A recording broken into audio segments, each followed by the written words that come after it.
नमस्कार, मैं रचना शर्मा चढ़ती कला टाइम टीवी देख रहे सभी दर्शकों का स्वागत करती हूं। आप देख रहे हैं हरियाणा के समाचार। समाचारों की शुरुआत से पहले एक नजर आज की मुख्य सुर्खियों पर।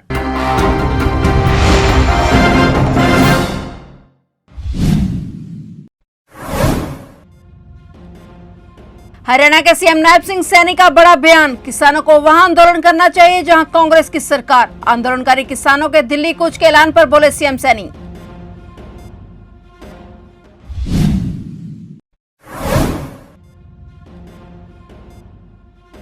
फतेहाबाद में गुरु ग्रंथ साहिब से बेअदबी, माथा टेकने के लिए गुरुघर पहुंचा था शख्स। सिख समाज ने की कार्रवाई करने की मांग।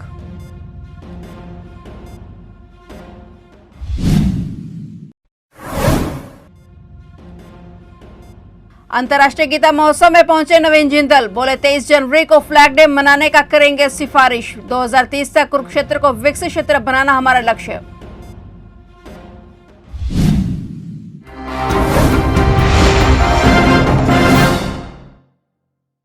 और अब समाचार विस्तार से। एमएसपी सहित कई मांगों को लेकर धरने पर बैठे आंदोलनकारी किसान एक बार फिर दिल्ली कूच के लिए तैयार हो गए हैं। इस बीच हरियाणा के मुख्यमंत्री नायब सिंह सैनी ने कांग्रेस और आम आदमी पार्टी को निशाने पर लिया है। उन्होंने कहा कि ये जो किसानों का धरना है ये पंजाब में बनता है। धरना जहां कांग्रेस की सरकार है जो एमएसपी नहीं दे रही है वहां बनता है। उन्होंने कहा कि हम एमएसपी दे रहे हैं, कांग्रेस केवल झूठ फैला रही है। किसान संगठनों ने ऐलान किया है कि प्रदर्शनकारियों का एक समूह 6 दिसंबर को दिल्ली की ओर कूच करेगा। ये किसान संगठन न्यूनतम समर्थन मूल्य पर कानूनी गारंटी की मांग कर रहे हैं। हमने 24 फसलें, देखिए ये जो धरना है, धरना पंजाब में बनता है। धरना कांग्रेस की जहां सरकार है जो एमएसपी नहीं दे रहे वहां बनता है। हम एमएसपी दे रहे हैं, हमने दिया है।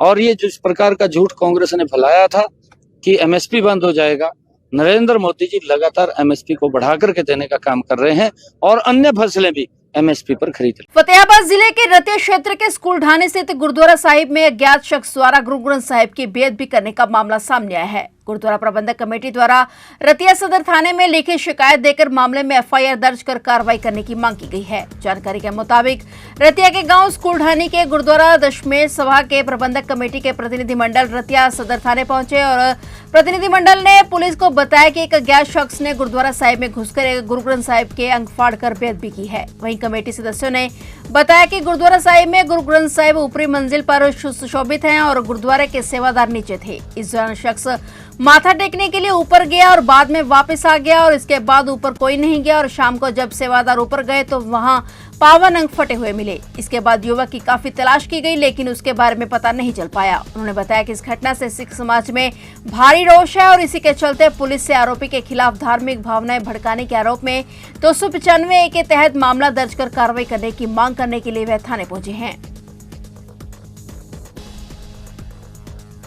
सांसद नवीन जिंदल अंतर्राष्ट्रीय गीता महोत्सव का अवलोकन करने पहुंचे। इस दौरान नवीन जिंदल ने नगाड़ा बजाया और कलाकारों से मुलाकात की। इसके बाद सांसद ने पत्रकारों से बातचीत करते हुए कहा कि 2030 तक कुरुक्षेत्र को विकसित क्षेत्र बनाने का हमारा लक्ष्य है जिसमें हर व्यक्ति खुशहाल जीवन जिए और लोगों की आय में वृद्धि हो। नवीन जिंदल ने कहा कि 23 जनवरी को फ्लैग डे के रूप में बनाने की कोशिश कर रहे हैं और उन्होंने कहा कि 23 जनवरी 2004 को हम तिरंगा लहराने का हक मिला था और हम सरकार से सिफारिश करेंगे कि इस दिन को फ्लैग डे के रूप में मनाया जाए। और इसके साथ ही सांसद ने कहा कि कुरुक्षेत्र में कोई भी बच्चा शिक्षा से वंचित ना रहे, इसको लेकर हमने एक नवीन छात्रवृत्ति योजना शुरू की है जिसमें हम जरूरतमंद छात्रों की पढ़ाई में मदद करेंगे।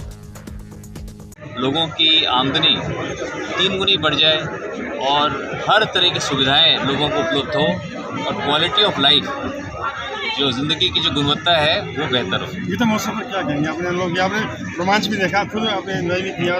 देखिए यहाँ पर जो अंतर्राष्ट्रीय गीता महोत्सव हम हर साल कुरुक्षेत्र में मनाते हैं और हर साल जो है इसके अंदर वृद्धि हो रही है। हर साल सरकार और ज़्यादा सहयोग कर रही है इसको, और ज़्यादा इसका लोग बाग पूरे देश से आ रहे हैं। 100 से भी अधिक संस्थाएं आकर के इसके अंदर हिस्सा ले रही हैं।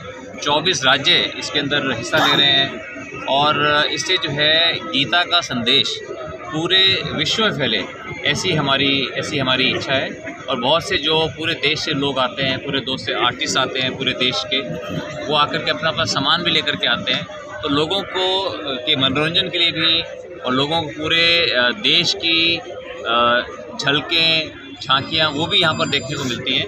हरियाणा के पूर्व मंत्री एवं थाने से विधायक सुभाष सुधा ने कहा कि गीता जयंती पर कुरुक्षेत्र में महाभारत के थीम पर आधारित पेंटिंग प्रतियोगिता करवाई जा रही है। इसमें भाग लेने वाले कलाकार छात्र सेक्टर 3 के फ्लाईओवर के दीवारों के दोनों तरफ महाभारत से संबंधित चित्र बनाएंगे। उन्होंने कहा कि इस प्रकार की प्रतियोगिताओं से छात्रों को हमारे इतिहास और महाभारत के बारे में गहराई से जानने और समझने का मौका मिलेगा। उन्होंने कहा कि अंतर्राष्ट्रीय गीता महोत्सव को हम कुंभ के मेले की तरह मना रहे हैं, जिसमें केडीबी के अधिकारी पिछले 3 महीने से तैयारियों में जुटे हुए हैं। वहीं इस मौके पर कुरुक्षेत्र डेवलपमेंट बोर्ड के मानद सचिव उपेंद्र सिंघल ने बताया कि अंतर्राष्ट्रीय गीता महोत्सव में 24 प्रदेशों के शिल्पकार और कलाकार पहुंचे हुए हैं। सांस्कृतिक कार्यक्रमों के लिए 7 मंच तैयार किए गए हैं। उन्होंने कहा कि केडीबी के द्वारा श्रद्धालुओं के लिए प्रसाद की व्यवस्था भी की गई है, जिसमें ब्रह्म सरोवर का जल, जोशीसर की मिट्टी और प्राचीन वट वृक्ष का पत्ता दिया जाता है। अंदर पूरा हमारा एडमिनिस्ट्रेशन, हमारे उपेंद्र सिंघला जी हमारे जो केडीपी के इंचार्ज हैं, सभी लोग, पूरी टीम खड़ी है, हमारे केडीपी के मेंबर सभी इसमें पूरा कई महीने पहले जाते हैं इसकी व्यवस्था को करने के लिए। और ये व्यवस्था करके जैसे कुंभ का मेला है इस तरह का हम इसको मेला मनाने जा रहे हैं। सर 48 कोस की यात्रा है और गीता जयंती जो है कुरुक्षेत्र में मनाई जाती है, लेकिन जो गीता का उपदेश हुआ था वो ज्योतिसर में है, उसको भी उतना ही महत्व हो, तो इसके लिए कुछ नहीं ऐसा नहीं है। गीता का बिल्कुल ज्योतिसर में आदमी हर भगवत अभी हो रही है, 1 सप्ताह के लिए हो रही है और पूरा वहाँ पे हमेशा जो भी आ रहा है हमारा गेस्ट आ रहे हैं वहाँ जा रहे हैं, बकायदा वहाँ पे हमारा पूरा अरेंजमेंट है। और आदरणीय प्रदेश के मुख्यमंत्री जी हमेशा जब भी आते हैं उन्होंने मैं कहूँगा कोई भी कार्य शुरू किया है, जब भी उन्होंने नॉमिनेशन फाइल किया तो भी गीता की स्थली से वहाँ से उनके आशीर्वाद लेके, इलेक्शन जीतने के बाद भी वहाँ पर आशीर्वाद लेके, मुख्यमंत्री बने तब भी वहाँ आशीर्वाद लेके, और आज भी गीता जयंती का शुरू की है तो वहीं से शुरू की है। तो अभी मैं हमेशा आती ऐसी बात नहीं है। सर यहाँ पे कितने कलाकार पहुँचे मेरे ख्याल में, आज आप डिटेल से बता सकते हो इसको? 24 प्रदेशों से यहाँ पे क्राफ्टमैन और इतने ही प्रदेशों से कलाकार, करीबन 7 मंच हमारे ब्रह्म सरोवर पर बने हैं, जिसमें 4 ब्रह्म सरोवर के चारों तरफ हैं, एक हरियाणा पवेलियन में है, एक उड़ीसा पवेलियन में, और एक मेन कार्यक्रम का मंच है पुरुषोत्तमपुरा बाग में। उसके अलावा प्रतिदिन आरती से पहले भजन संध्या होती है। तो बहुत सारे कलाकार पूरे देश भर से यहाँ पर आए हुए हैं और अपनी अपनी कला का प्रदर्शन वो कर रहे हैं। इसी तरह 48 कोस के हमारे जितने तीर्थ हैं उन तीर्थों पर भी इन्हीं कलाकारों द्वारा मंचीय कार्यक्रम होने वाले हैं। सर बहुत अच्छे इंतजाम है आपके। पिछली बार कुछ वीडियो इस तरह की वायरल हो गई थी कि खाने पीने की कुछ दिक्कतें रही, आप तो इसमें कुछ कहोगे? क्योंकि इस बार भी कुछ ऐसा है, अचार बेचा जा रहा है, वो खुले में बेचा जा रहा है, तो खुला अचार है, पैकिंग नहीं है, कुछ उसके बारे में है आपका? इस बार प्रयास यही है कि किसी भी तरह का अनहाइजीनिक या किसी भी तरह का जो वेंडर्स या जो स्ट्रीट हॉकर्स जो गलत घी का या गलत सामान बेचने वाले हैं उनको मेले के दौरान अंदर ना आने दिया जाए और केवल शुद्ध सामान और प्रॉपर क्राफ्ट की ही दुकानें यहाँ पर अपना सामान को बेचें। तो उसके लिए फूड सेफ्टी की टीम जो हरियाणा सरकार की टीम है वो भी इनका समय समय पर निरीक्षण करती है। हरियाणा के नूह से दिल दहला देने वाली घटना सामने आई है। पिनगवा के गांव में 3.5 साल की मासूम बच्ची के साथ दुष्कर्म करने के बाद उसकी हत्या कर दी गई। आरोपी गांव का ही युवक है जो शराब के नशे का आदी था और इस घटना से पूरे क्षेत्र में आक्रोश है। पुलिस ने आरोपी को गिरफ्तार कर लिया है। घर पर जब बच्ची देर शाम तक नहीं पहुंची तो परिजनों ने बच्ची की तलाश शुरू कर दी और काफी देर बाद बच्ची को खून से लथपथ मृत अवस्था में पाया गया। मामले की सूचना पुलिस को दी गई। पुलिस ने बच्ची का मेडिकल परीक्षण कराया और बच्ची के साथ जघन्य कांड को अंजाम देने वाले गांव के युवक के विरुद्ध मामला दर्ज कर उसे पड़ोस के गांव से गिरफ्तार कर लिया गया है। आरोपित इससे पहले भी नशे की हालत में कई घरों में घुसकर महिलाओं के साथ छेड़छाड़ कर चुका है। इस जघन्य अपराध के बाद क्षेत्र में गम का माहौल है। पिनगवा पुलिस ने मामले को गंभीरता से लेते हुए तत्परता दिखाई और इस जघन्य अपराध के आरोपित को मरोड़ा गांव से गिरफ्तार कर लिया गया है। हरियाणा सरकार ने 44 आईएएस तबादले और नियुक्ति के आदेश जारी कर दिए हैं और वरिष्ठ आईएएस अधिकारी सुमिता मिश्रा को राज्य का गृह सचिव और अनुराग रस्तोगी को वित्त आयुक्त, राजस्व, एफसीआर, वित्त विभाग एवं आपदा प्रबंधन विभाग का अतिरिक्त मुख्य सचिव नियुक्त किया गया है। सुधीर राजपाल को मौजूदा जिम्मेदारी स्वास्थ्य सचिव के साथ साथ चिकित्सा, शिक्षा एवं अनुसंधान विभाग और आयुष विभाग का अतिरिक्त मुख्य सचिव लगाया गया है। इसके अलावा वरिष्ठ आईएएस अधिकारी अशोक खेमका को परिवहन विभाग की जिम्मेदारी सौंपी गई है। वे सीधे परिवहन मंत्री अनिल विज को रिपोर्ट करेंगे। इस तरह हरियाणा सरकार ने 44 आईएएस के तबादले और नियुक्ति के आदेश दिए हैं।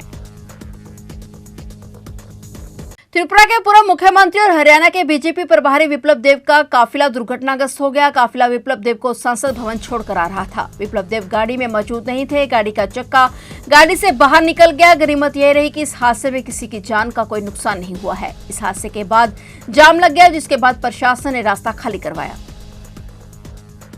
यमुनानगर के लोगों के लिए एक बड़ी सौगात के रूप में ओपन एयर थिएटर की नींव रखी गई। भूमि पूजन कार्यक्रम में यमुनानगर विधायक घनश्याम दास अरोड़ा, हरियाणा कृषि मंत्री श्याम सिंह राणा और पूर्व कैबिनेट मंत्री कंवरपाल गुर्जर उपस्थित रहे। यह प्रोजेक्ट लगभग 5.5 एकड़ में होगा और इसके निर्माण पर अनुमानित लागत 53 करोड़ रुपए आएगी। अपने संबोधन में कंवरपाल गुर्जर ने बताया कि यह प्रोजेक्ट पूर्व मुख्यमंत्री मनोहर लाल खट्टर की पहल पर शुरू हुआ था। कृषि मंत्री श्याम सिंह राणा ने इसे यमुनानगर के निवासियों के लिए एक सपने के सच होने जैसा बताया और यह थिएटर आधुनिक सुविधाओं से सुसज्जित होगा और सांस्कृतिक गतिविधियों के लिए एक महत्वपूर्ण स्थान बनेगा। जहाँ एक इसकी जरूरत थी, वही एक बहुत बड़ी समस्या भी थी जो प्रीति जौहर जी ने बताई कि आसपास के लोग बड़े परेशान थे कि भाई यहाँ दलदल है, इसमें सांप हैं, नेवड़े हैं, हमारे घर में गुजरते हैं। दोनों चीज़ों का समाधान है क्या, और जैसी उन्हें दिक्कत रही वैसी अब ज़्यादा सुविधाएं उनको मिल जाएंगी कि जहाँ ओपन थिएटर तो पास उनके है ही, और मेरा ख्याल है काफ़ी 6.5 एकड़ ज़मीन है वैसे रेड क्रॉस की। अब इसके लिए 5 एकड़ है, 5.5 एकड़ है, कितना है इसमें, तो मैं समझता हूँ 5.5 एकड़ में कोई बिल्डिंग तो है नहीं, तो बिल्डिंग तो थोड़े में ही है, बाकी घूमने के लिए पार्क वार्क सब सुविधाएं यहाँ सभी को मिलेंगी। तो ये बहुत इच्छा, और इसके लिए मैं आदरणीय मनोहर लाल जी का पहले धन्यवाद करूंगा, क्योंकि उन्होंने इसको मंजूर किया था। वैसे जब वो यहाँ आए थे तब घनश्याम जी ने और मैंने ये बात रखी थी, और फिर ये 6.5 एकड़ जमीन थी रेड क्रॉस की, मिलने में बड़ी दिक्कत थी इस टाइम। तो हमने कहा जी जमीन तो रेड क्रॉस की है, पर ये देने में बड़ी दिक्कत, लेकिन वो सारी समस्या का उन्होंने समाधान किया। हम उनके बहुत आभारी हैं। साथ ही मैं अधिकारियों का भी धन्यवाद करना चाहूँगा। यमुनानगर के बोडिया थाना क्षेत्र में एक हिंदू युवती का रहस्यमय तरीके से विशेष समुदाय के युवक के साथ भागने का मामला तूल पकड़ चुका है। हिंदू संगठनों ने इसे लव जिहाद की सोची समझी साजिश करार देते हुए संबंधित पुलिस स्टेशन के बाहर जमकर नारेबाजी की और दोषी के खिलाफ सख्त कार्रवाई करने की मांग की। फिलहाल पुलिस मामले की जांच में जुट चुकी है। हिंदू संगठनों ने इस तरह की घटनाओं के खिलाफ कड़ी कार्रवाई करने की मांग की है। सचिंदर सिंह का कहना है कि पुलिस क्राइम ब्रांच की टीम भी लड़की की तलाश में लग गई है। जल्द ही लड़की को बरामद कर उसके परिजनों को सौंप दिया जाएगा। मैं क्लियर करूँ, ये सीधा लव जिहाद का है और ये एक सुनिश्चित ढंग से इस जिले के अंदर चल रहा है। जब से ये सरकार बनी है, कुछ यहाँ ऐसे गिरोह काम कर रहे हैं, 8-10 लड़कों के बने हुए, जो लड़कियों को टारगेट करके उन्हें भगाया जा रहा है। और ख़ास तौर पर पिछले कुछ समय से ये उन लड़कों को टारगेट कर रहे हैं जिन्होंने हिंदू संगठनों में कभी ना कभी काम किया या हिंदू संगठनों के कार्यकर्ता है। वो चिन्हित करके इन्हें टारगेट करके एक सुनिश्चित करना चाहते हैं, अपने समाज को संदेश देना चाहते हैं कि हम ऐसा भी कर सकते हैं। परंतु अगर आज हमारे कार्यकर्ता के साथ जो ये घटना हुई है, इसके लिए हमें किसी भी हद तक, जिस तरह प्रशासन ने आज हमें आश्वासन दिया है कल तक का, अगर कल तक प्रशासन कुछ नहीं करता तो हम किसी भी हद तक जाने के लिए तैयार हैं। और इसका जो आंदोलन होगा वो जिला व्यापी, हम चाहे हमें बंद कराना पड़े, बंद करा के दिखाएंगे। तो आप देख रहे थे हरियाणा के समाचार, और नए समाचारों के साथ फिर से हाजिर होंगे। तब तक के लिए देखते रहिए चढ़ती कला टाइम टीवी और मुझे दीजिए इजाजत। धन्यवाद।